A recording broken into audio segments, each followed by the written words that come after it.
Tonight, NDC General Secretary tears into party leaders opposing directive for them to choose between their government jobs and party positions, describing them as greedy and potential mercenaries. If you start having too many people whose only reason for working for the party is what they can get, you're not really getting members. You know what you're getting there? You're getting almost mercenaries. Because that's mercenarism. I'm only doing this because of the benefit. So if the benefit is not there, you will not be here. You don't belong to the party. And this decision has been born. And I've actually stated that that position amounts to greed, and I repeat it, it's just nothing but greed. We have reactions and the latest on this particular one here on Top Story, brought to you always by Telecel, connecting energies, holding insecticide spray and coil. Enjoy a holy sleep, and also by Short Pension Trust, into the future with you. My name is Samuel Kojo Brace. This is Top Story.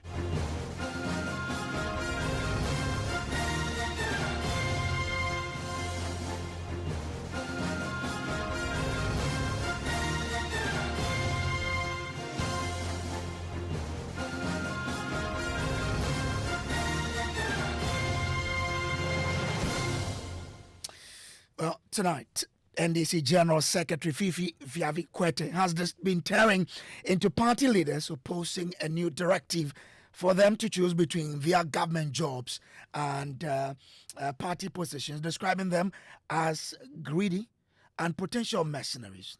The party announced the new directive last week, with some firmly opposed to the new directive, which is asking them to resign some months ahead of seeking some positions, or they choose the government job and leave their positions. In a yet to be aired interview on PM Express, Fifi Kwetey defended the position the party has taken. Listen.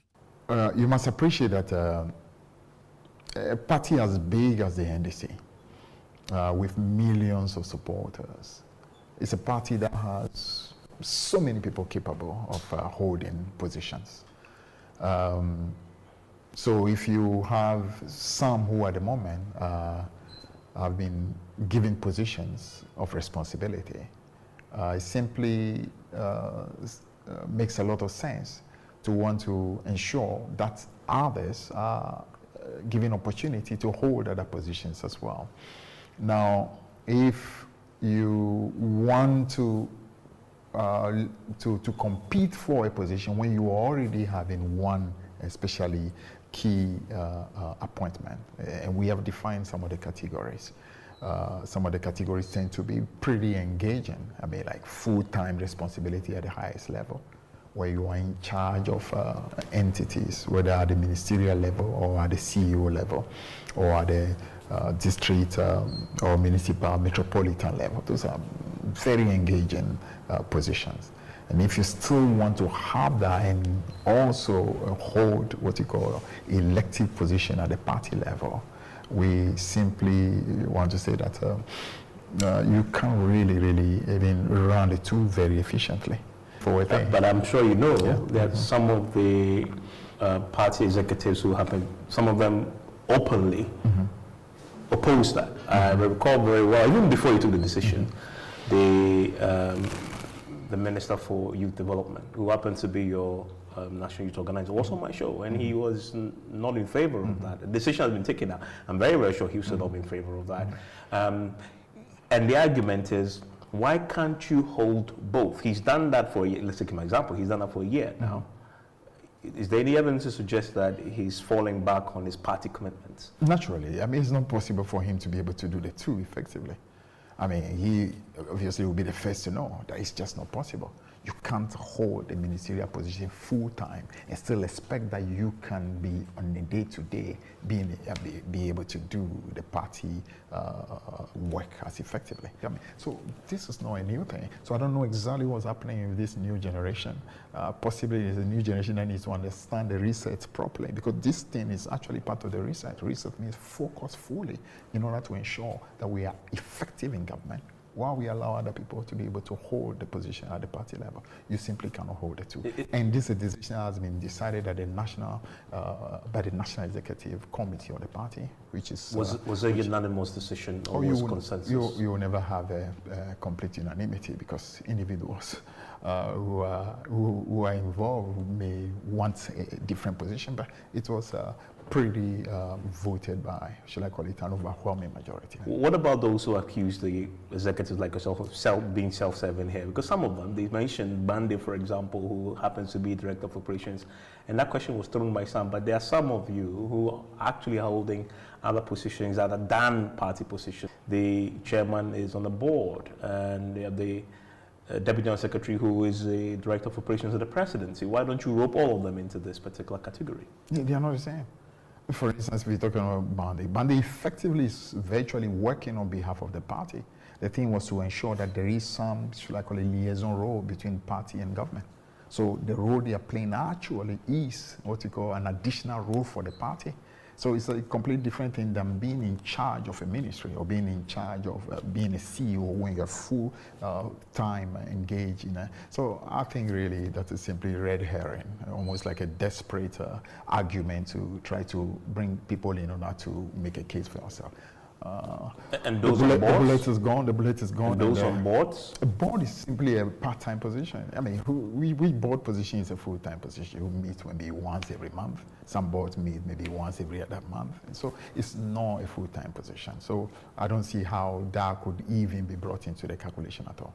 But do you understand the pushback from at least the younger generation? I don't understand it at all. Party leaders? I don't understand it at all. And I've actually stated that that position amount to greed, and I repeat it, it's just nothing but greed. Where's the greed? It's greed, because why would never really want to hold two positions when there are so many millions who can hold that position? It's the president who made the appointment. Yeah. It's not.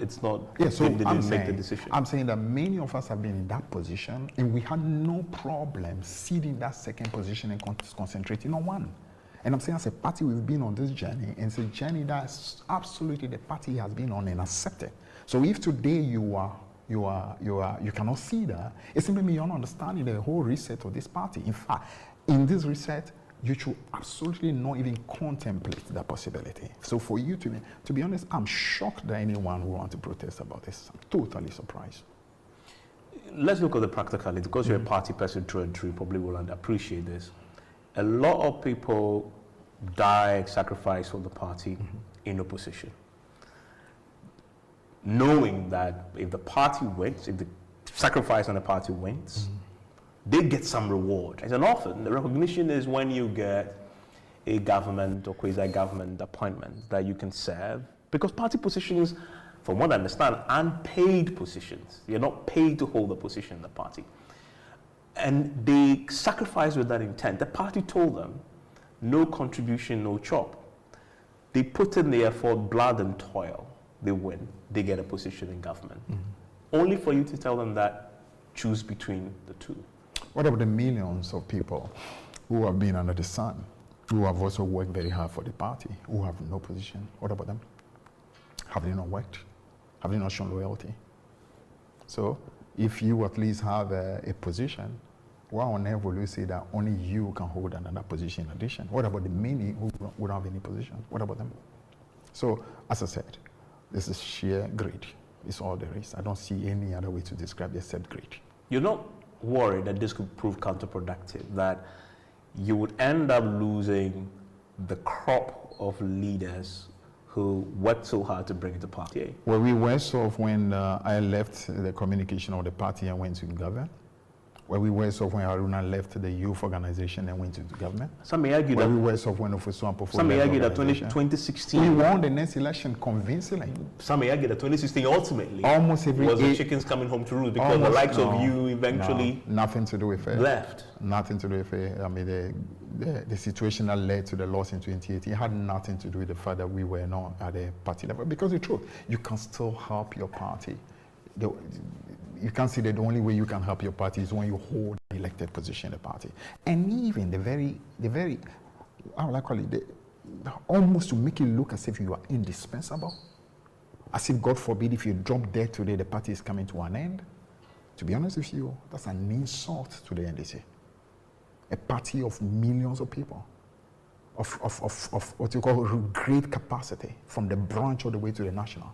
For anyone to pretend that without you, the party cannot be run properly, without you, the party cannot have people who can work. Where I stand today, I am under no illusion that if something happened today, I'm not in this position. There are so many people who are capable of rising, coming into this position and doing an excellent job, if not a better job. So to even presume that without you, nothing can be done is an insult to the NDC. And I think anybody have that thinking, please discard it. You're insulting the party. What then is the incentive, really, to being a party leader?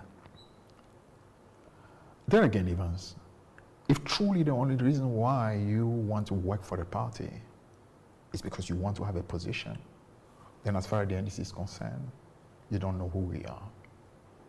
You don't know who we are at all.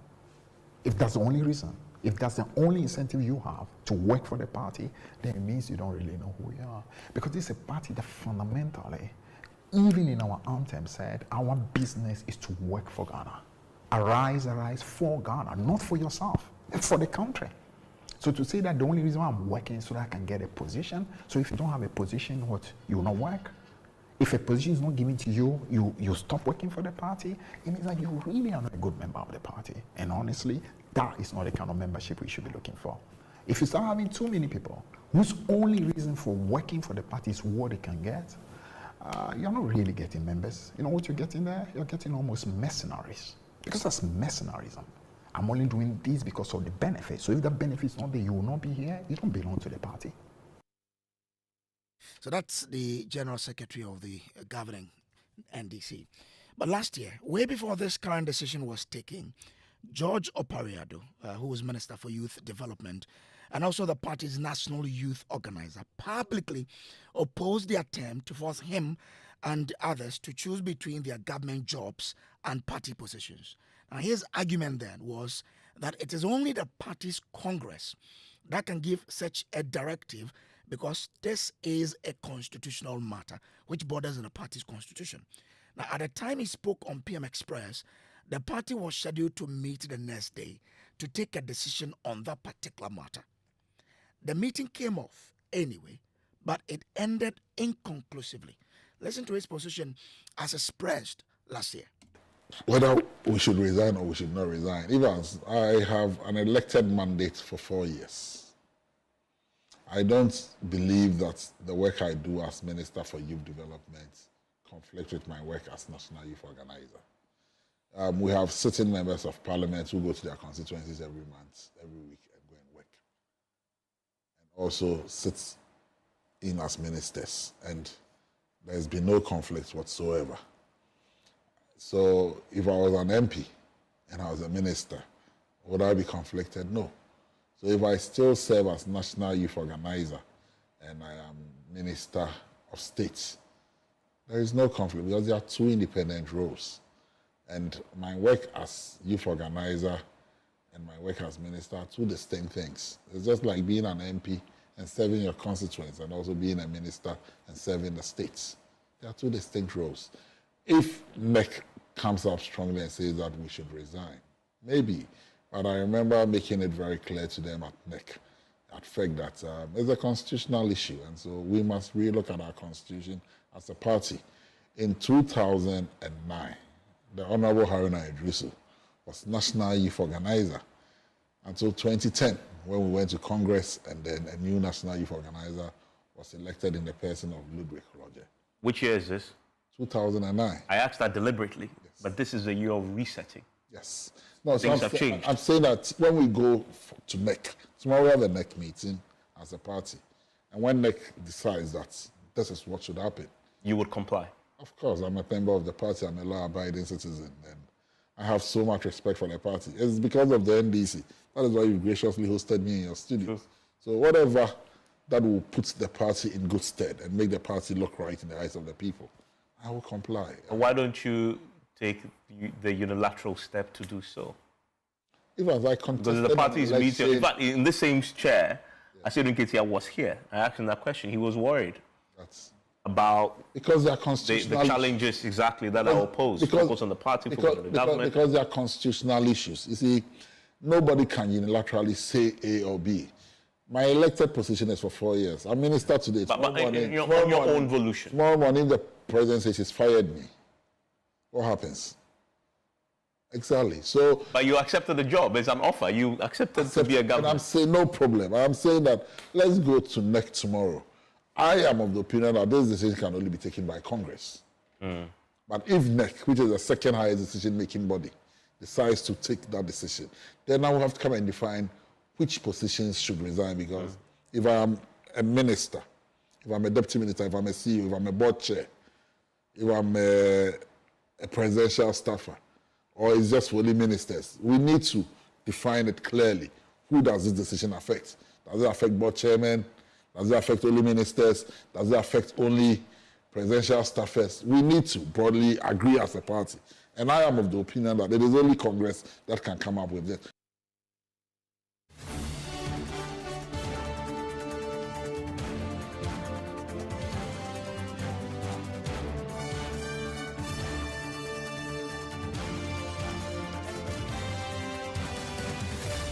There's a top story brought to you by Telecel, holding set-aside spray and coil and Shield Pension Trust into the future with you. Let's now bring in Dr. Tony Edu. He is former head Policy Evaluation and Oversight Unit Office of the President and a leading member of the NDC. We also have Dr. Kwame Asante, a senior lecturer, Political Science Department, University of Ghana. Let me start with you, Dr. Tony Edu. Where do you stand on this debate? Well, your party says if you hold a ministerial position and also a party position, you need to choose one. I stand on the side that makes sense, especially logical sense. Did you take note of what Fifi said regarding our party anthem? Hello? I'm with you. I'm listening. You did. When are we going to cultivate a sense of responsibility and accountability in this country? Do you join a political party because of the personal gains you're going to get, or you are imbued with the philosophy and ideology of the party? Isn't it time that we cultivated a sense of responsibility, objectivity, and developmental consciousness in our thinking and personal gains? So you go and join the political party because of the expectation that if your party comes to power, then you'll get a government job or appointed as a minister. In 2009, we went to Takoradi Polytechnic after we won. And I was asked to give a lecture on socialism and where NDC will stand. When I started, halfway through my lecture, they started slow hand clapping me. Then I got the message. They were bored. Fifi Kwetey, he was young then, so I don't blame him. The point I was going to make was the need for us to cultivate the sense of responsibility towards Ghana, of nationalism. We don't have it.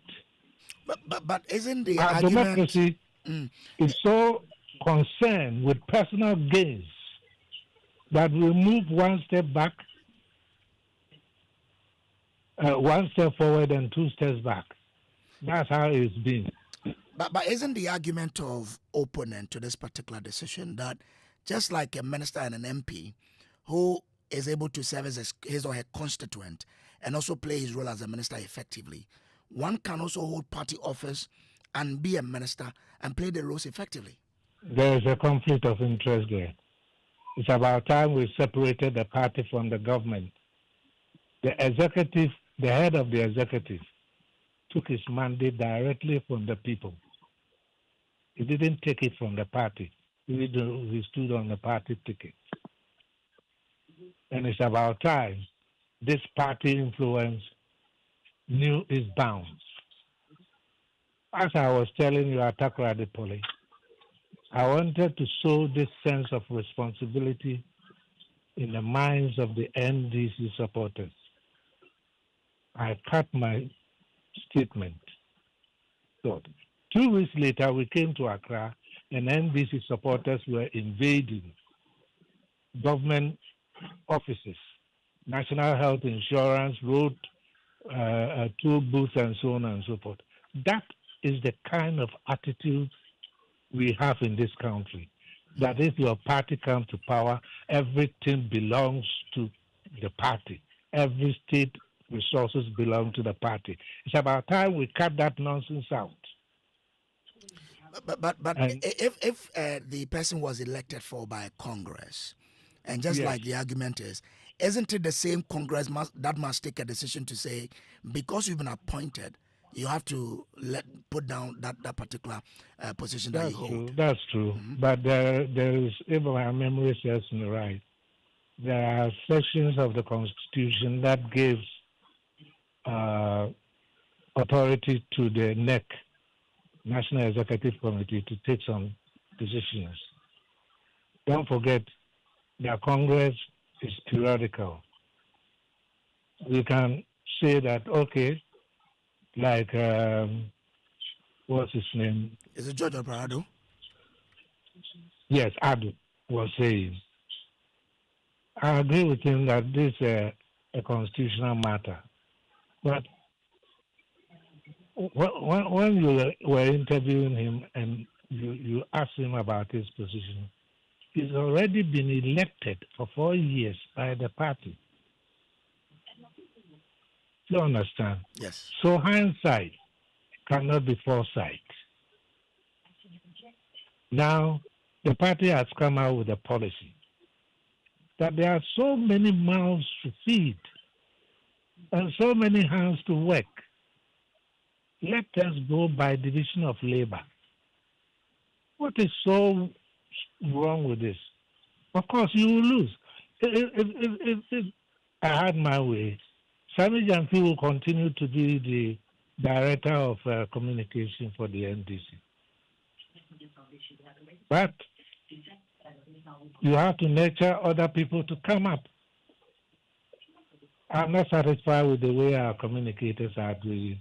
They go there to praise sing John Mahama. John Mahama doesn't need your praise singing. Go and explain the party and government's policy. If you can't do that, then don't go to the studios. But which positions must this decision affect? Only ministerial? Yes, ministerial. Ministerial and CSO or whatever. CEOs. CEOs and chief executives. Because those are full-time jobs. Okay. All right. I'm grateful to you. So your advice is that people who have been affected must obey the directive by the party. It hasn't come into force yet, but at the next Congress, obviously, you'll have to resign your post to vie for another party position. You must make a choice. I'm grateful to you, Dr. Tony Edu, for speaking to us. He is former head, Policy Evaluation and Oversight Unit, Office of the President. Dr. Kwame Asante, how should the party, manage the situation just so that it could be able to contain any other reaction that will come thereof from this particular matter? I think the position of Dr. Tony Edu is nothing but the truth. That we need people to be able to serve as ministers or party leaders. Because you see, if you put them together, then you are going to create a situation where one will suffer. One of the positions will suffer. Because whoever we inherit or succeed on Mahama have to bear in mind that you need to work or stand on the records of John Mahama in order to win election. So this is the time for all hands on deck to be able to work effectively so that you leave something for generations to come. So I believe that if it is not locked up in any law.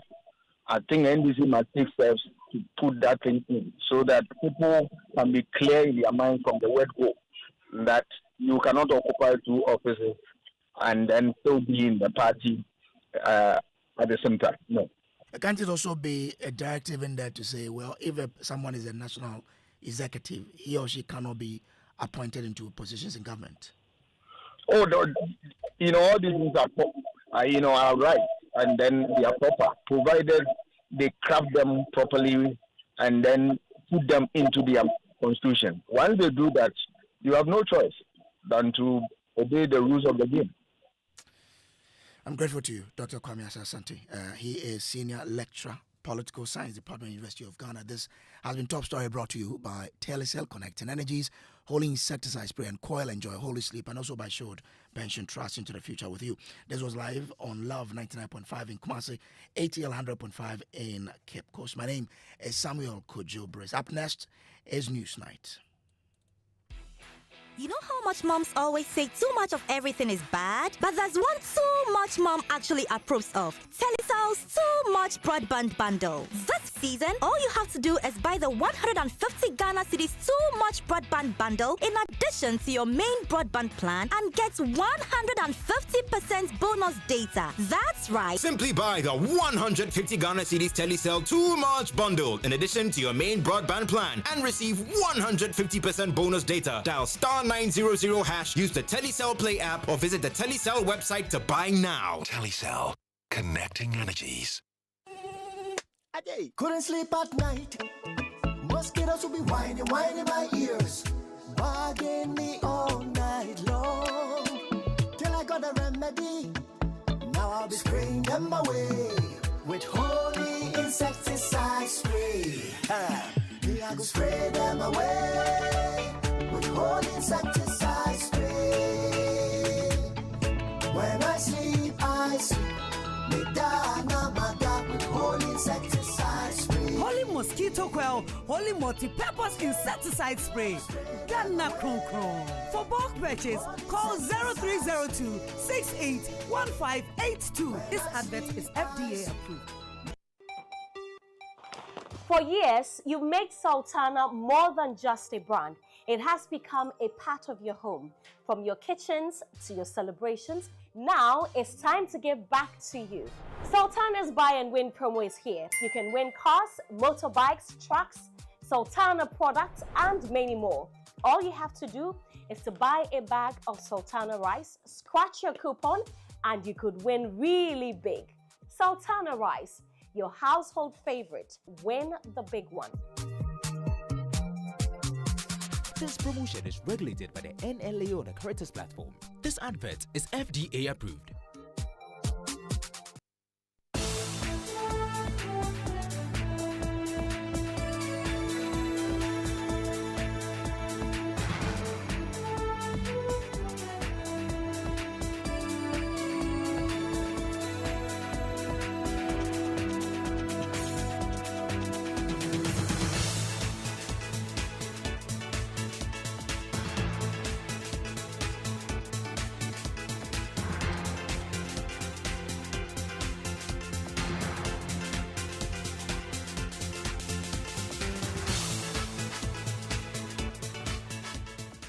Hello, good evening and welcome to Newsnight. This bulletin is live on Joy 99.7 FM in Accra, Love 99.5 FM in Kumasi, and on over 30 affiliates across the country.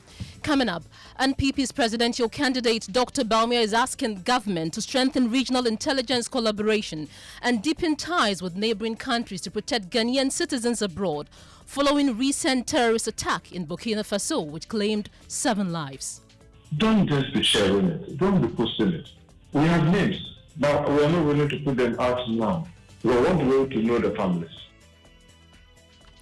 We'll hear from top security analysts warning traders against going to the Sahel countries to conduct business amidst concerns of more attacks. Right now, any trader who goes into any of these countries, Burkina Faso, you do so at your own risk. We have troops, security forces physically deployed along these terrorist approach areas. The minority in parliament is accusing government of trying to distract attention from the controversy over cocoa price cuts, as leader Alexander Afenyo-Markin calls on party members to keep focus until government is forced to restore old prices. There is an attempt to get MPP to discuss a different matter. And then one person said, look, guys, though this matter may be true, don't talk about it. Focus on the cocoa. Government can even arrest somebody as a way of diverting attention. We have details plus his caution on party unity ahead of the upcoming internal elections in business. Oil marketing companies risk losing license over failure to comply with the new fuel platform directive. And in sports, Ghana Wrestling Federation president urges push for more African leadership roles. Also tonight, heartbreaking struggle of a 55-year-old teacher battling chronic kidney disease for the past 14 years as rising dialysis costs threaten her survival. Examples of dishes we can prepare using thin butters are pancakes. Been on dialysis for 14 years now. Most of the time, you would have to come here sometimes 3 to 4 times in the week and have to go to work. We bring you details of concerns over the high cost of dialysis care soars despite assistance from the National Health Insurance Scheme. We've got the latest of these and many other stories coming up in the next 60 minutes. My name is Kenneth Gyasi. My name is Pelo Furi. Details shortly.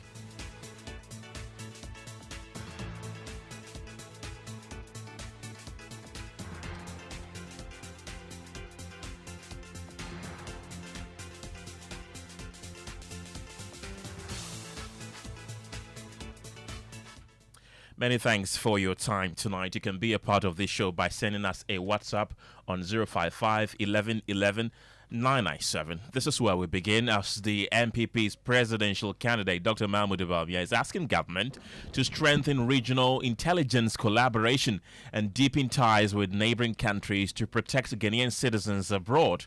This follows a recent terrorist attack in Burkina Faso, which claimed the lives of 7 Ghanaian traders and injured several others. With the Sahel region facing increased terrorist activity, Dr. Bawumia says intelligence sharing is crucial to preventing attacks and ensuring citizens' safety. Well, the Interior Minister Muntaka Mubarak says government is making frantic efforts to identify the families of victims who were killed and severely injured in the Titao terrorist attack in Burkina Faso. The jihadists ran into the town and started rounding up almost everybody, especially the males, and targeting to kill every male just outside. And unfortunately, our traders with their team were also that town, and they had to separate the male from the females. And unfortunately, went on the shooting spree, killing almost all the males that were there, and then pinning them together with the truck. And in this instance, we had a very unfortunate situation that we had some Ghanaian men, because the truck driver with other 9 men, with 8 women, were on this particular truck. And sad to say, we lost 7 of the men, and 3 of them got injured. 1 woman also got badly injured, but the other 7 women were not really injured. And the sad thing is that the area is still called off. I have been talking to my colleague, the Minister for the Burkina Faso, the Secretary for Burkina Faso, since Saturday. When even the incident started, the information was very sketchy.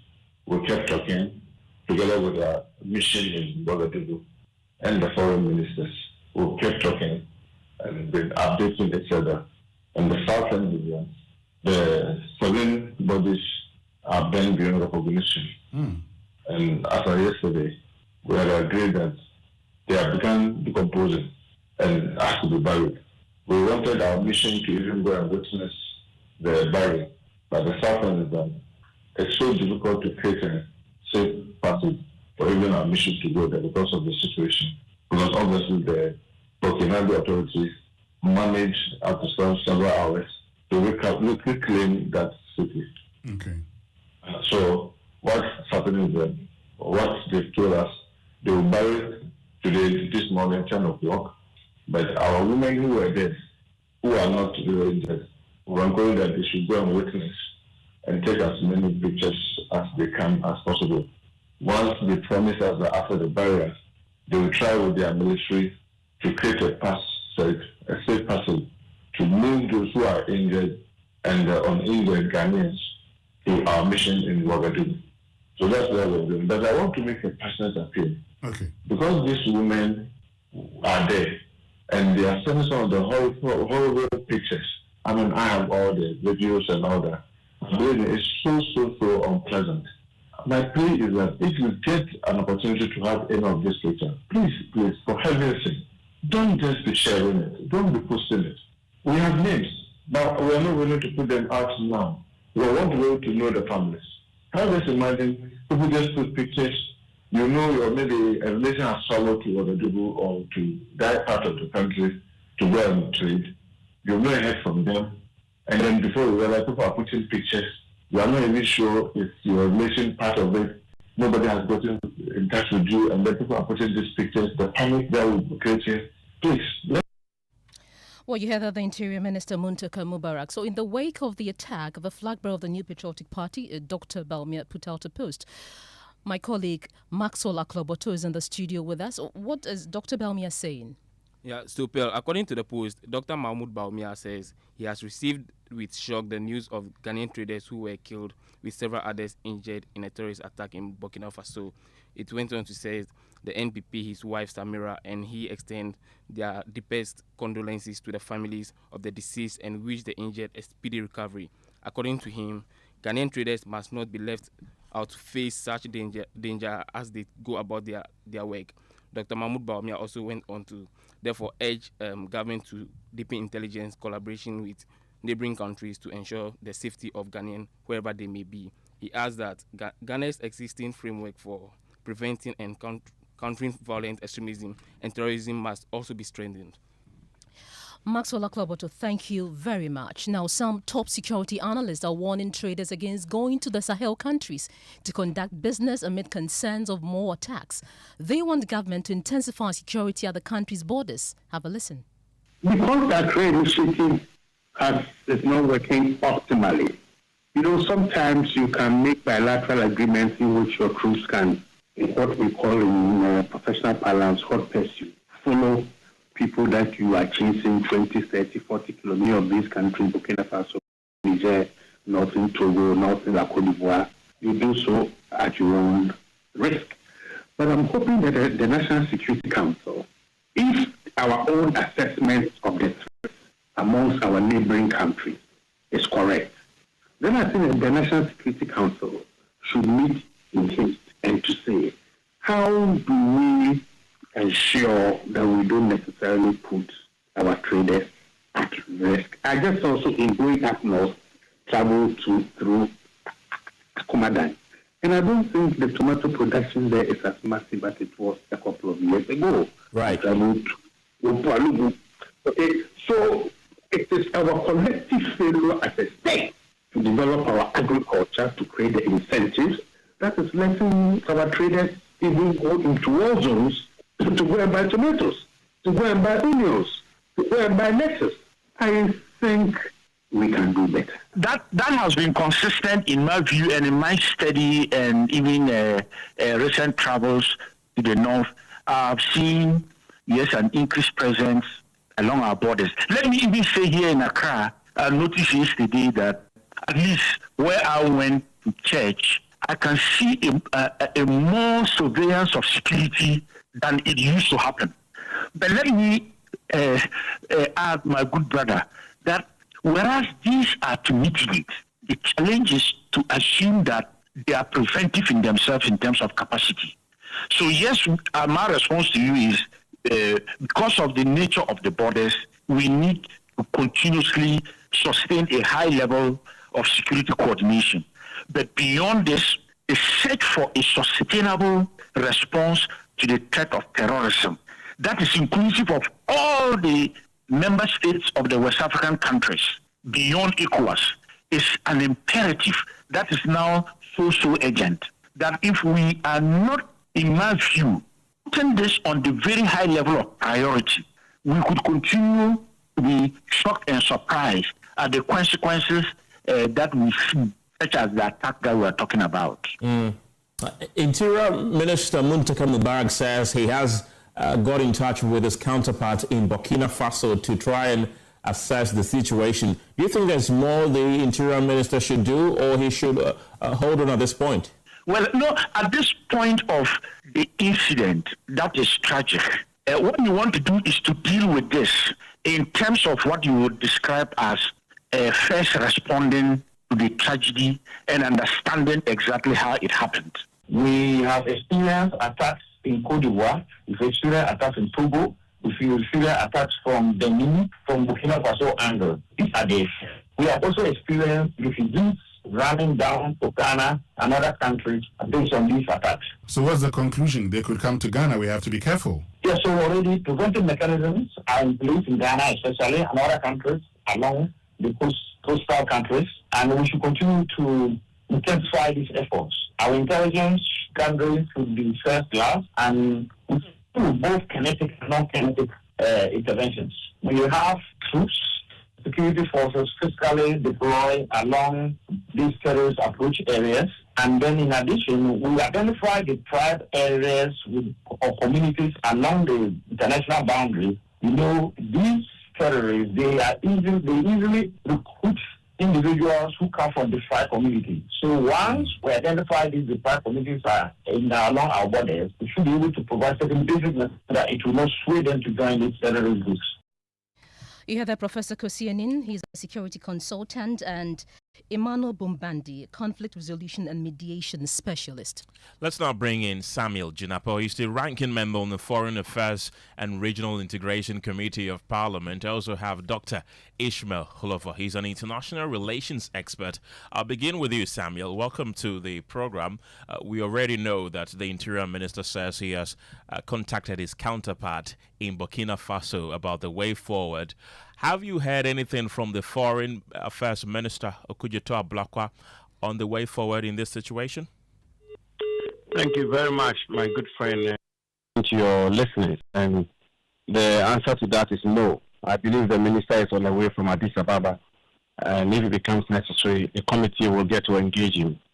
But I think we should all join the sentiments expressed by the NPP presidential candidate for 2028, Dr. Mahamudu Bawumia, in expressing our deepest condolences to the bereaved families, and also expressing our worry and concern about this trend. I think what has happened is about the first of such kind, where Ghanaian traders have been caught up in such violence, and which has resulted in the death of about 7 Ghanaians. This really never happened, and it's most unfortunate.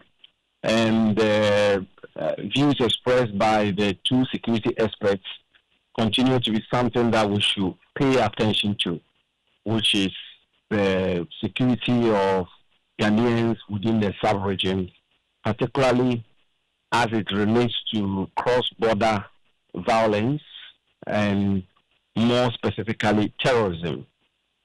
I, in all modesty, had the privilege to serve in Akufo-Addo's National Security Council for 4 years as Minister for Land. We should recommend again the initiative spearheaded by Ghana, Akufo-Addo, which was the Accra Initiative, which was a special initiative between Ghana, Nigeria, Togo, and Benin, which is the coastal countries of West Africa, which was dedicated to ensuring that we build our capacities to prevent national, intranational terrorism and cross-border terrorism.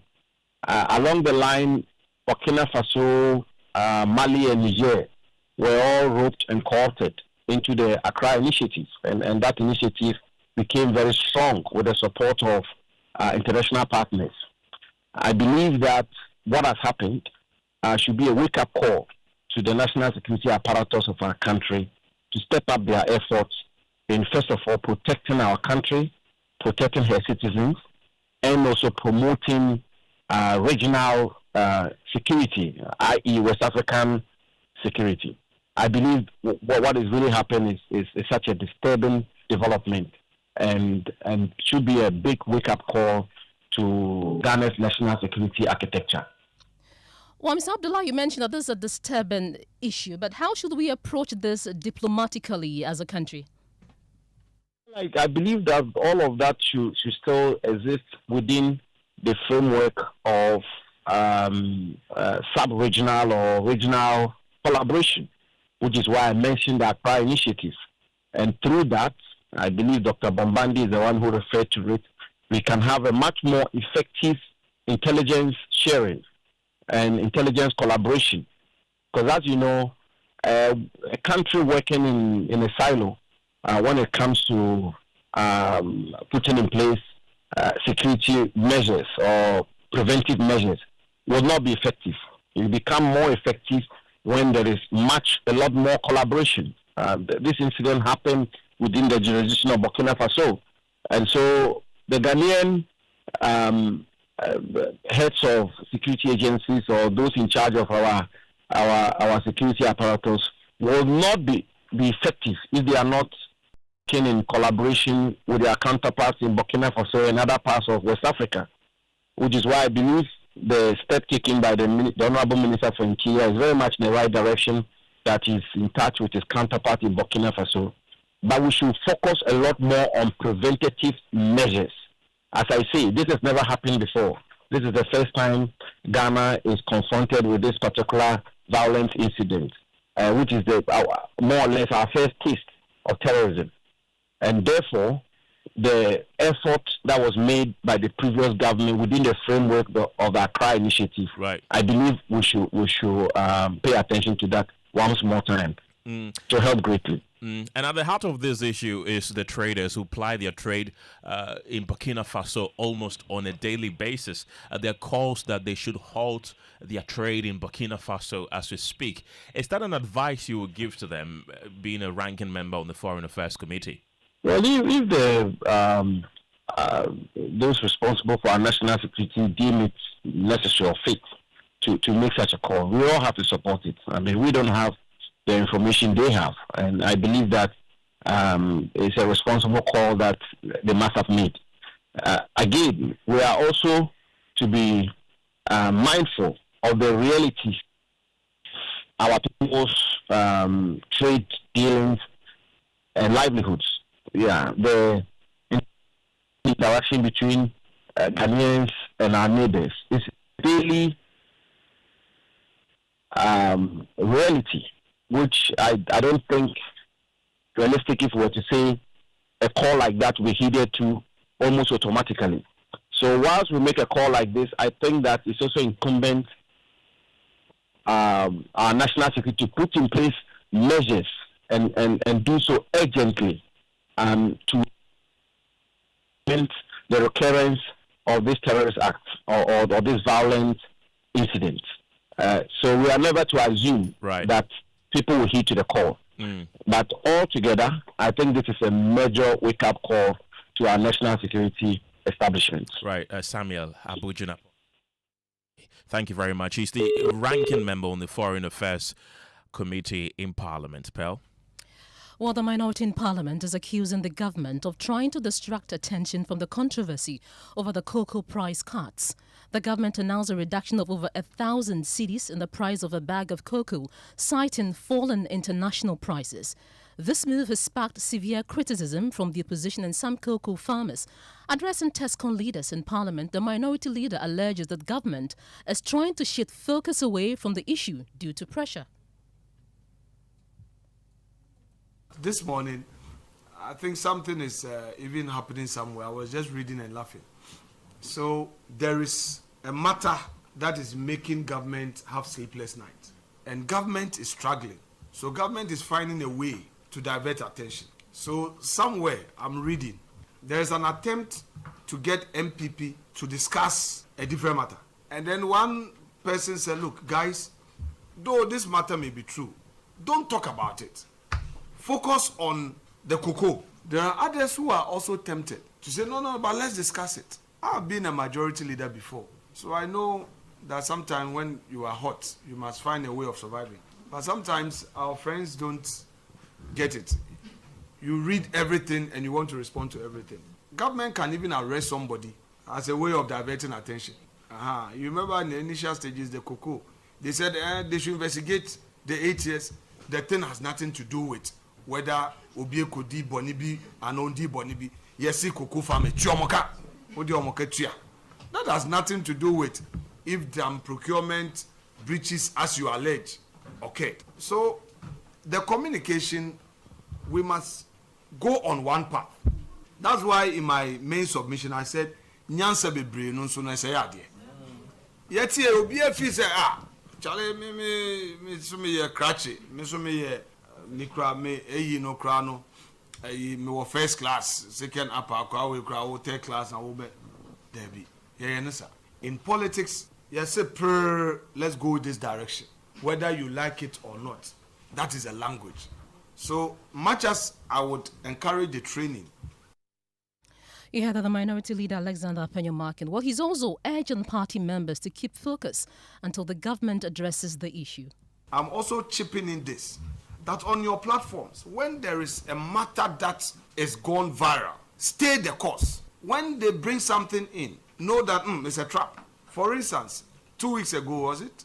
31st. Today is what date? 16. So 2 weeks ago, I noticed something and I want to share it as a guide. We had a successful presidential primaries, right? Immediately we finished. Somebody out there who is not even known did a simple one sentence red alert on his social media. And in less than an hour, he deleted and actually apologized. You know what? For a whole week, MPP. We forgot about the victory of our flag bearer. And we're rather discussing what the person had written and deleted and apologized on something that was non-existent. Do you get what I mean? And we all like to concern the brain. So focus on the issue. And if all of us in this room are talking about cocoa and they need to pay, and we continue every morning, pay cocoa farmers, that's a hashtag, pay the cocoa farmers. If we do this on social media, our WhatsApp platforms, our status, every morning, that hashtag is there. Continue this for 2 weeks. Government will do U-turn. Right, so that there is the minority leader, Alexander Appiah Markin. We'll go on to the phone line shortly to speak to the minority and also hear from government shortly. But first, there's a new development coming in from our counterparts, Ivory Coast, on the cocoa prices. And my colleague Caleb Ziblim from the Joy News Research Desk is joining me on the telephone lines with more. Caleb, we're learning that Ivory Coast has announced the decision to maintain prices of their cocoa. Give us some details. Yes, Ken. So this afternoon we saw indication that the Ivorians have decided to maintain the price of their cocoa till March 31st. So for about a month more, the price of cocoa in Ivory Coast is going to remain the same. And this is released by the Coffee Council of Ivory Coast, the Coffee Cocoa Council, and it's similar to Cocoa Board in Ghana, and they regulate the prices of cocoa in Ivory Coast. So they have decided to maintain the price of cocoa for the season, and it's currently 2,800 CFA per kilogram. And if you do the math, that's about $3,600. 3,600 cedis per 64 kg bag. Now Ghana's price is now $2,500 per 64 kg bag. The difference now is about 1,000 cedis per bag. So currently in Ivory Coast, if you sell a 64 kg bag of cocoa, you're going to get 3,600. If you sell it in Ghana, you're going to get 2,500. Right, and Caleb, with the price difference, should there be any concern of smuggling on either sides? Yes, definitely, because once farmers and the smugglers see almost 1,000 cedis difference in prices, their interest will be piqued. But on the other side of the coin is that even though prices are very high in Ivory Coast, they are struggling to also get buyers. In fact, warehouses of cocoa in Ivory Coast are full. So even though you might get buyers, you might get a higher price in Ivory Coast, finding a buyer is also a different problem because the price in Ivory Coast is high, yes. But then since the end of last year to early this year, the Ivorians are also struggling to get buyers for their cocoa. But then yes, there's a case for smuggling because 1,000 cedi difference is significant to the farmer. Caleb Ziblim, thank you very much. He's with our research desk here at Joy News. Let's bring in Tia Kabiru Mahama. He's a member of parliament for Wale Wale constituency. Dr. Kabiru, welcome to the program. Of course, the cocoa conversation has been moving thick and fast. We heard your leader, Alexander Afenyo-Markin, saying that there are diversionary tactics from government, and the minority has been talking about that. What diversionary tactics are you learning with regards to these cocoa prices?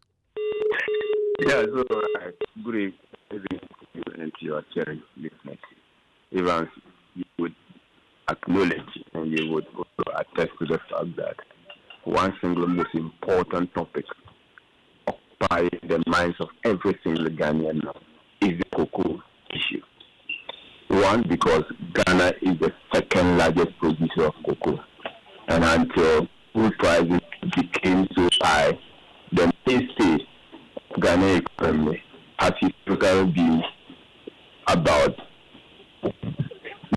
any disturbance, any instability in that state should be a national security issue.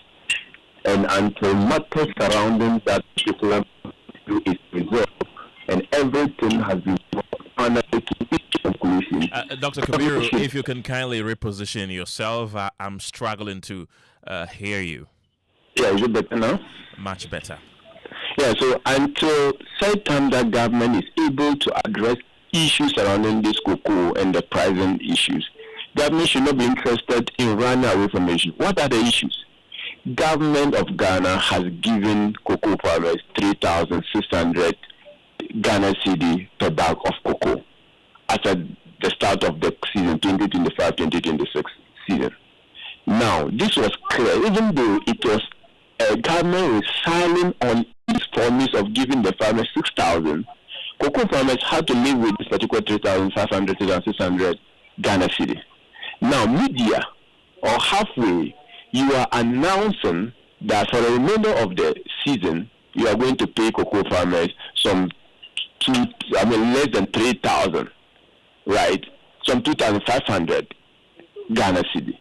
Now, as your research desk has discovered or has analyzed, the price differentials between our neighbors, which is the first or single largest producer of cocoa, and our proximity to that country essentially means that farmers in this country would, smuggle their cocoa to that country.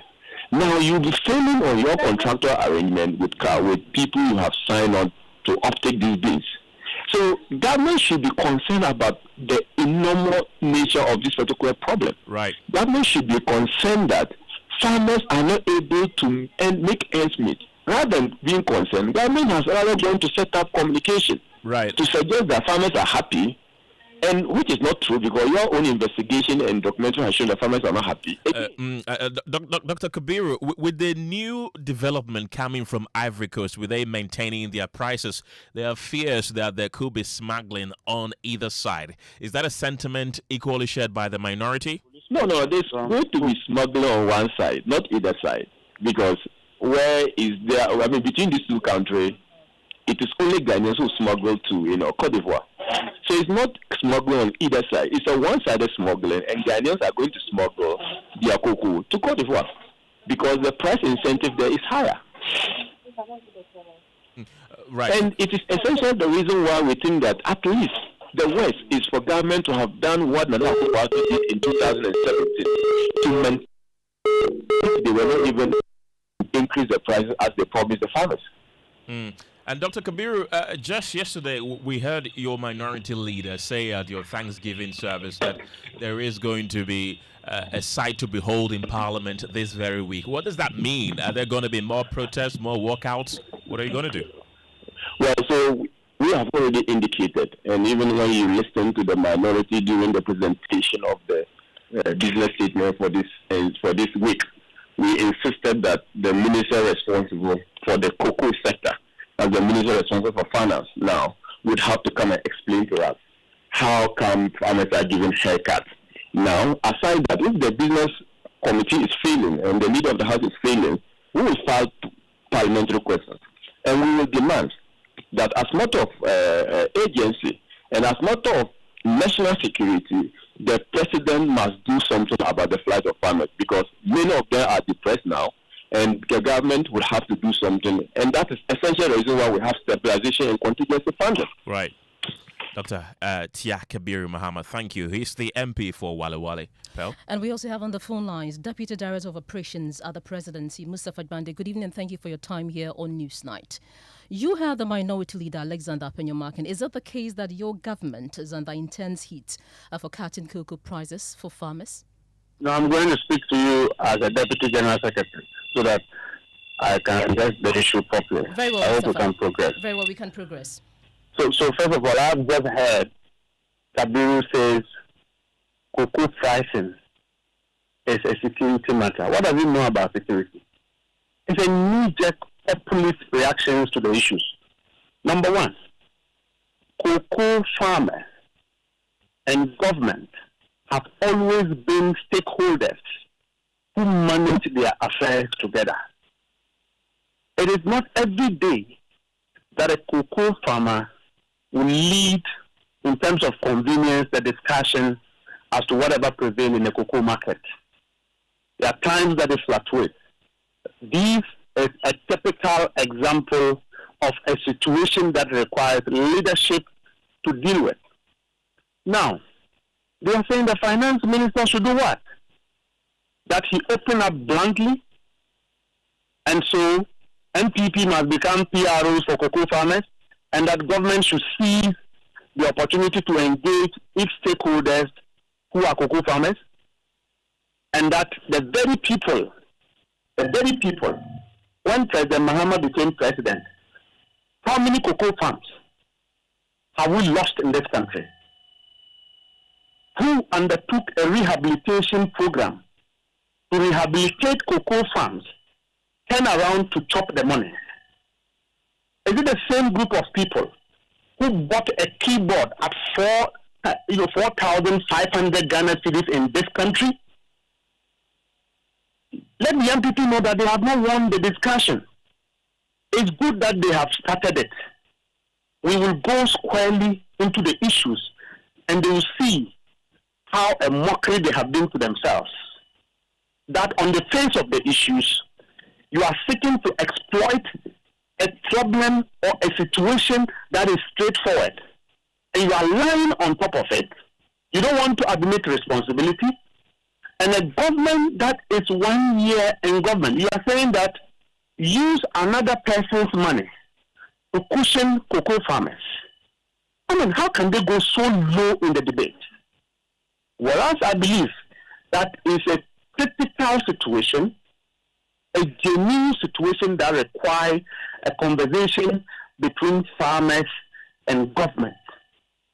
The MPP, who just left power, led by President Akufo-Addo, Dr. Mahmoud Bawumia, Appiah Markins is one of the stakeholders who have brought down cocoa board.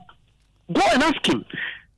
Mustafa, let's leave the allegations here for now. The story we got recently, just today, was that Ivory Coast has maintained their prices. Now, if you do the conversion, that's 3,700 hours is 2,500. That's over 1,000 Ghana cedi difference. Now, are you not concerned that it will lead to smuggling and also Ghanaian farmers losing their competitiveness? Well, I'm not an economist. The prevailing issues between Ivory Coast and Ghana are entirely different. If Ivory Coast had a president of President Akufo-Addo, a kind of president like President Akufo-Addo, and the kind of appointees he had, Ivory Coast would have collapsed as a country. We are just coming, or we've just been given power by a fraudulent government, a government that has deliberately dissipated the price of cocoa board to run it down.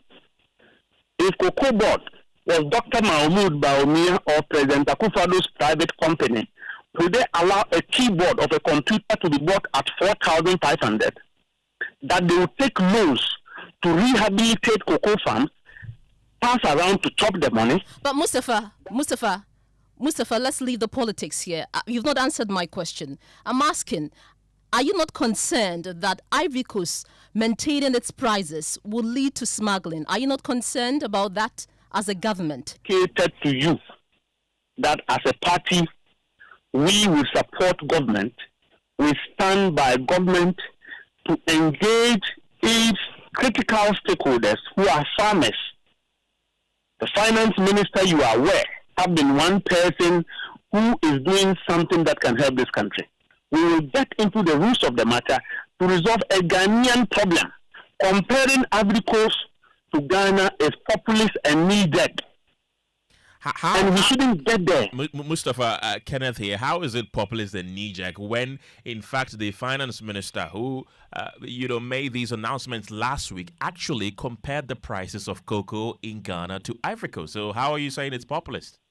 When you have a farmer who have come to appreciate the real issues on the ground and believe that I need to stand by my country, smuggling is a small matter to deal with.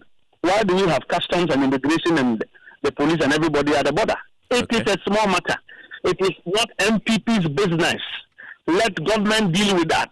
Right. MPP is crying more than they believe, but they are the witches in this matter because they brought us here. President Akufo-Addo's recklessness in governance is what brought us here. The fraudulence at Cocoa Board under President Akufo-Addo is what brought us here. Mustafa Bande, Deputy General Secretary of the NDC, thank you so much for your time here on Newsnight. It's now time for business, and George Riafe, who is celebrating his birthday today. Happy birthday to you, George. Hi, thank you so much, Kenneth. Why are you pretending like you don't know today is your birthday? No, I know. That's why I said thank you so much. I was expecting George to smile. That's why I said thank you so much. But the way you said thank you was like you've even forgotten that today is your birthday. No, I know today is my birthday. Okay. But I thought it's time for news, so maybe that's the most critical thing. I know. Right now. The others could be done later. Well, coming up in business, oil marketing companies risk losing license over failure to comply with the new price floor directive coming from the National Petroleum Authority. And Bank of Ghana Governor Dr. Johnson Isiema justifies recent margin of reduction in the policy rate cut despite concerns from some businesses. The business news on Newsnight is brought to you by MTN Business. Welcome to the new world of business. Kingdom Books and Stationery, your number one-stop shop for all your office essentials, Sinter Tanks, and Pepsodent Herbal and Charcoal. The other day, I visited Kweku at his spunky new office to congratulate him on opening his business. And man, was I impressed. The business is just moving quick. The sales, customers, everything is just working seamlessly. The secret? He said, it's MTN Business Broadband. In this fast-paced environment, we need fast and reliable internet to support all business types. No laggy online meetings, great download and upload speeds, impeccable business management systems, all inclusive. I mean, you can have it all. Shout! I signed on immediately. To enable your business stay ahead and stay connected, make sure you're signed on to the best internet made just for businesses. MTN Business Broadband. Sign up today on broadband.mtn.com.gh and manage your account on my MTN app. Call 0244 308 111 for more information. MTN. Hey, Andrea, challenge these days, new level crowd. Where did you pass? Me, pass somewhere. I just switched for a better life. Hey. I switched for comfort. Look, your salary deserves better. Switch? Yeah. How do you mean? I switched my salary account to Fidelity Bank. Oh, okay. And that's my jackpot. I get higher loan amounts with lower interest rates, as well as personalized financial support. They gave me a loan to expand my side hustle, and the terms are just flexible. Wow. Your salary deserves better. Oh, my salary deserves better. You see the way you are smiling wide? Yes, I will switch and smile wider. Your salary deserves better. Switch to Fidelity Bank today and enjoy lower interest rate, car and home loan, personalized financial support, and a smile that lasts. Switch and smile wider. Fidelity Bank. Believe with us. If I believe with us, Fidelity. If I know I dey your side, Fidelity.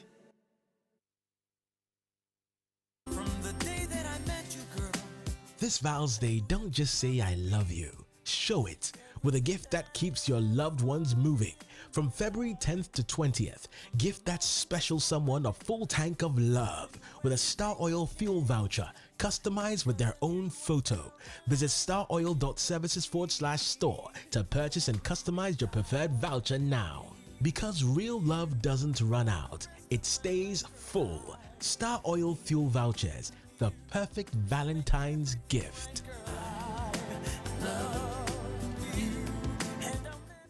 Syntax Tango! Syntax, hey, tough, hey, strong. If you want quality, this be where you belong. Syntax, hey, tough, hey, strong. Oh, gonna shout and sing the song. When the sun they hot, Syntax no break. When the rain they fall, still no shake. Builders they choose and plumbers they prove. Any project you they start.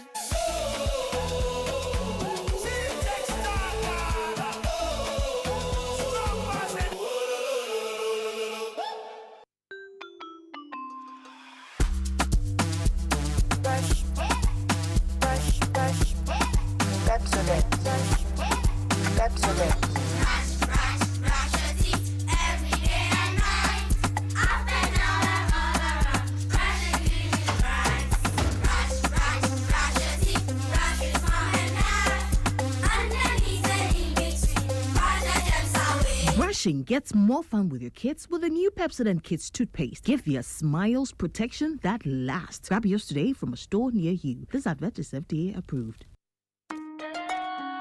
Son, we are so proud of you for setting up this hospital. I really love those hospital beds and waiting chairs. By the way, did you import them? No, Dad, I didn't. I actually got them from Kindle Books and Stationery right here in Ghana. Wow. We also bought our office supplies, safes, executive desks and chairs from Kingdom, and they gave us expert advice on how to set up our office. Guys, that makes 3 of us. I also got our sofa and bedroom sets, plus our dining hall furniture for our new home from Kingdom. Wow, Mom, that makes 4 of us. I usually get my stationery items from Kingdom, and my teacher also mentioned that our classroom furniture was provided by Kingdom. So there you have it. Whenever you're thinking about setting up an office or acquiring furniture for your home, etc., Kingdom Books and Stationery should be your first port of call. With over 40 years experience in the industry, we stock and supply a wide variety of globally sourced office and home furniture, stationery and equipment. Visit our head office, Takweje, Osu near the Osu Cemetery, Temania Community 4, Takoradi opposite Vijay Mays Plaza, Cape Coast University Bookshop, Spintex Road near Absa Bank, Atomic Center Point Mall, Winneba University Campus, KNUST, the University Bookshop, and Santasi in Kumasi. You can also visit our shop online, www.kingdomstoreonline.com. Hurry while stock lasts. For further inquiries, contact us on 050-162-0810 or 0302-764-101. Email info@kingdomgh.com. Kingdom Books and Stationery Limited, where quality and affordability is assured. Terms and conditions apply. You're welcome back to Business on Newsnight. Now, oil marketing companies risk losing their license if they fail to comply with the fuel price floor directive. The move is part of measures to ensure that all companies comply with the regulatory measures, part of efforts to check these bad nuts in the industry that are not complying. Dr. Riverson Upon is the chief executive of the Chamber of Oil Marketing Companies. I mean, all sort of nuances as far as product security and quality is concerned. We need to save the industry, make businesses, make the industry profitable indeed, just so that ordinary Ghanaian can product at any time, anywhere, and also at a good and affordable price. What I believe would be done, ideally, should be sanctions against them. We are drafting amendments towards the act, the LI itself surrounding the floor price, and I believe that from the next window, which is 1st March, it will be set in. But at this moment, it will be sanctions and suspending of oil marketing companies from selling and from lifting from the ERDMS, and I believe that will be punitive for the next 1 or 2 weeks until the new sanctions will set in. Chief Executive of the Chamber of Oil Marketing Companies, Dr. Riverson Upon.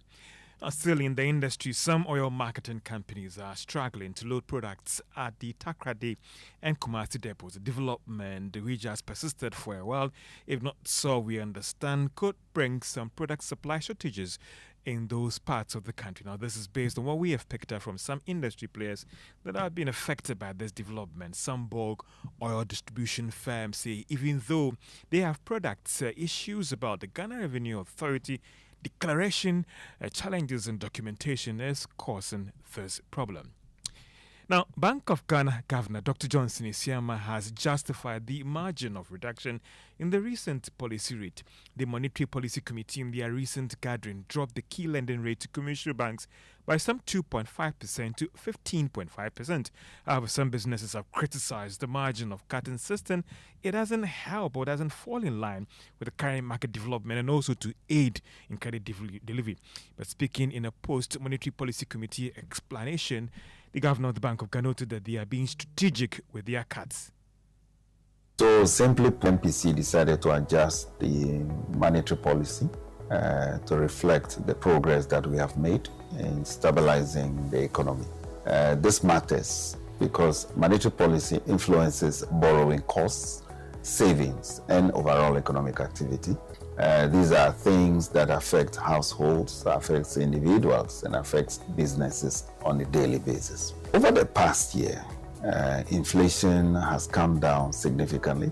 Confidence has improved. We are seeing reduction in prices across sectors, and the economy has generally become more stable. These improvements gave the committee room to carefully evaluate, but at the same time still being mindful of the risks in the outlook. Monetary policy doesn't work just overnight, but over time. Over time, it helps to create conditions for lower inflation, stable exchange rates, more affordable credit, and a more supportive environment for businesses, for them to grow and then for them to create jobs. We will continue to monitor prices. We will look at the exchange rate. We will look at global developments that impact on Ghana's economy.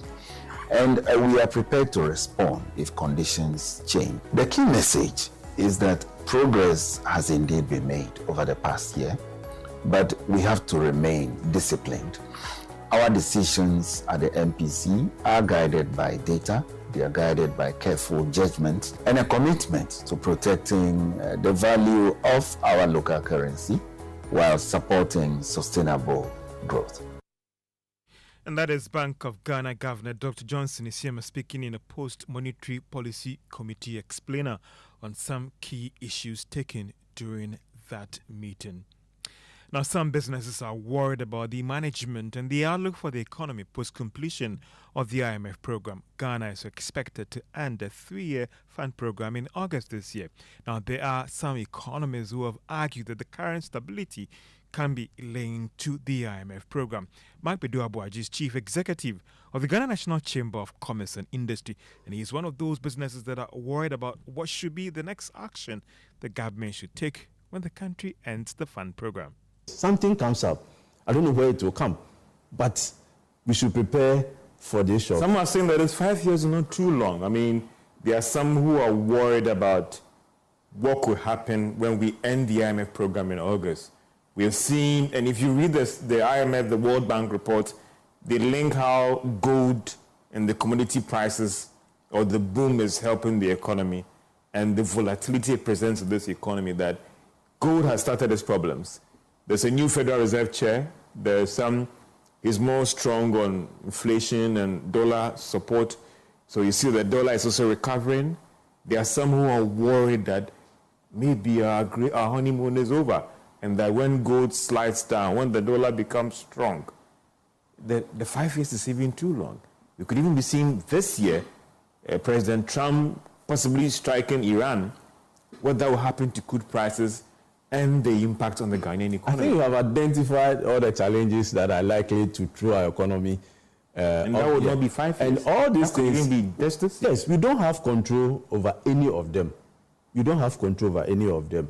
That is why we are saying that if you keep on producing and exporting these raw materials, if you don't add value to them, if you don't strengthen your manufacturing sector. Now, mind have set up a gold refinery in here. Yeah. Now, if we're able to do that, then we'll not be so afraid of prices going up because we have added value to it. If you take our cocoa, for instance, you're able to add value. You know the value chain for chocolate. Those who are producing the cocoa, Ghana, Cote d'Ivoire, out of over 200 and so billion, over 100 and so billion, we just get about 3 billion. Agbedu Abuaji is the chief executive of the Ghana National Chamber of Commerce and Industry, also explaining why the need for us to add value to our commodities, that is cocoa and gold. And that's all for business on Newsnight. Back to you, mischievous Ken. Well, thank you, George. Happy birthday once again. It's now time for sports, and Benaya is here with the latest. What have you got for us? So you are doing some arm wrestling tonight, and ahead of the 2026 Africa Arm Wrestling Championship, which is to be staged in Ghana. President of the Ghana Arm Wrestling Federation and Africa Arm Wrestling Federation, Charles Osei Sibe, says he is here to decide whether he will seek re-election. Now, Sibe says he is proud of what he has achieved for arm wrestling in Ghana and across the continent, noting that significant progress has been made during his tenure. Now, while urging the country to support more leaders to occupy international sports positions, he also revealed that he could reconsider retaining the seat as president of the Africa Arm Wrestling Federation if he receives full backing from Ghana. It has now become a Ghanaian product. Remember, in the last African Games, out of the 69 medals Ghana won, arm wrestling won 41 for Ghana. But for arm wrestling, Ghana wouldn't have been where it is. So if the nation supports my bid financially, I will consider. The country must bless me. The country must support my bid financially. You and I know that you cannot go into these elections just like that. You need to travel. You need to campaign. You need to engage. But it demands some amount of resources. Once Ghana endorses that I should go, I would consider. Remember, when you sit up there, you see a lot of things. You fight for your country. And that's why I feel Ghana must consider this. If Ghana wants to do well at the 2027 African Games, where we are still working to get arm wrestling to become a sports code, then Ghana must support this. And elections for the African Arm Wrestling leadership are set to be scheduled for April 30. And that's it for sports. Kenneth, over to you. Thank you very much, Benaya, for bringing us the latest in sports. Let's bring you more stories. And the Black Water River's flooding has displaced 6,170 residents, including women and children, in 2023. The floods have also damaged thousands of farms, property and livestock, affecting 962 households who've sought refuge in temporary shelters. The Ghanaian government has begun a resettlement program for flood victims, identifying 9 sites for housing construction in the Volta region. Now, in today's Climate Evidence, we'll tell you how flood victims endorse intervention for relocation. The chief of the Buipe traditional area, Buipe Ra Abdullah Janapot I, did make a promise during the disaster to allocate land for the resettlement of the people of the Buipe community. That you say Buipe, you give them a place. Have you given them a place? The answer is yes. And the answer yes is not just giving them a place alone, or giving them by appointing a ticket. No, I brought caterpillars. Mr. Fusaini Al-Hassan is a fisherful, and for him, the intervention by the chief is good news at last, worth welcoming. A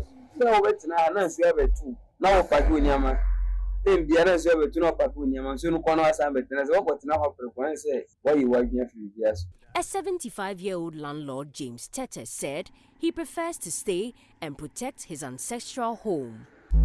And getting to the other side will be difficult because we are here for a long time, and the way the water disturbs, it comes from, especially the last water that took this in 2023. No, it's not from here. It's from Akusumbo. At the chief's palace, I was shown a site plan of demarcated 200 plots of land. And when I later visited the much-awaited site allocated for the Great Migration, there were confirmation of deposits of sea sand and uncompleted structures owned by those eager to migrate. A lead of strategic initiatives for Africa governance, Dr. Shelter Gyasi noted that this move shows that planned migration is a powerful path to safety and resilience. Isaac Nonye's report for Joy News. This story is brought to you by Joy News in partnership with CDKN Ghana, University of Ghana Center for Climate Change and Sustainability Studies, with funding from Claire R4I Opportunities Fund. And for 14 years, 55-year-old Lillian Agekpo has lived between two demanding worlds, managing her duties as a teacher while undergoing regular dialysis to stay alive. Diagnosed with a chronic kidney condition, her life has revolved around hospital visits and mounting medical bills. Although the National Health Insurance Scheme provides partial relief, the financial burden remains overwhelming. Lillian says the journey has been physically, emotionally, and financially draining. She's now appealing to government, corporate bodies, and benevolent individuals to support her and other kidney patients who cannot afford the rising cost of care. Joy News' Andy Opon Denchi has more in this report. Examples of dishes we can prepare using thin butters are pancakes. As the sun rises, the world wakes up to the familiar hustle and bustle of the daily demands of life. Yet, for 55-year-old Lillian Agbeko, a home economics teacher at Kwebenya Senior High School, the usual life is not same for her. Lillian has been battling a kidney condition for the past 14 years. Been on dialysis for 14 years now. It hasn't been easy because most of the time you would have to come here sometimes 3 to 4 times in the week, and I have to go to work as well. And apart from that, the money that goes into doing your labs, taking injections and other things, is a bit stressful. But before this nightmare of kidney failure, she had a miscarriage in 1999. This incident tested her faith. As she goes through life battling this disease, Lillian begins a day in the classroom and ends it at the hospital for a dialysis treatment. I've been teaching at Kwebenya Senior High School for the last 9 years. I was teaching elsewhere before going there. Coming to the hospital, sometimes you are not too well, you can't go for class. Other times, if you have to do some labs, you have to seek permission and not go to school. Other times you finish with dialysis, you are feeling dizzy. The next morning you have to go to school, but you are not too well, and so you would have to seek permission. Telecel Ghana took the burden of the cost of dialysis when her husband worked with the company, but he is retired from active service now, which means the medical bills can no longer be paid by the company. Initially, my husband was working with Vodafone, so they were the ones paying my bill. But he's gone on retirement for the last 3 years. But the National Health Insurance Scheme has provided some relief, offering support that has helped sustain her treatment. The NHIS has come in handy at least from last year, but before then we had to fall on other people. And for many patients without support system, treatment becomes nearly impossible to maintain. Her youngest daughter sometimes fears she may lose her mother. At first, I didn't actually understand what it meant. So sometimes when she goes to the hospital, she comes back tired. I didn't really understand why other people go and come and then they are okay, but then when she comes, she looks weak. Sometimes she vomits. I also got to know that people also die from it. So then it was actually scary, knowing that my mother could go and then I wouldn't see her again. With a concern for others, Lillian appeals to benevolent individuals, organizations and institutions to support kidney patients. We would ask NGOs, individuals, anybody who wants to help kidney patients. It's not just me. So we are all ready to welcome anybody who wants to help us. Andy Opondenchi's report read to you. That's it for Newsnight, but before we go, here a few of your messages you've been sending us. Al-Hassan Hamdan from Nyohini South says President Mahama has shown strong concern for cocoa farmers by working to reduce the impact of global market challenges. I urge farmers to remain patient and cooperate with the government as their difficulties will soon be resolved. Nana Ekuamwa Boatin from Ablekuma Central says, indeed, the minority leader Alexander Afenyo Markin has said it all. We need to put this sleepy government on its toes. This one from Francis in Accra. He says, for Afenyo Markin and his MPP mouthpiece, they can scheme all plans to put out falsehood to cause disaffection for NDC with cocoa farmers. Ghanaians are now wise and know what is good for them. And Nana from Spintex says, Ivory Coast is currently the leading producers of cocoa. So is our government paying our farmers good money as Ivory Coast? If so, then the political noise must stop. That's it for News Night. Thank you very much for listening. My name is Kenneth Gyasi.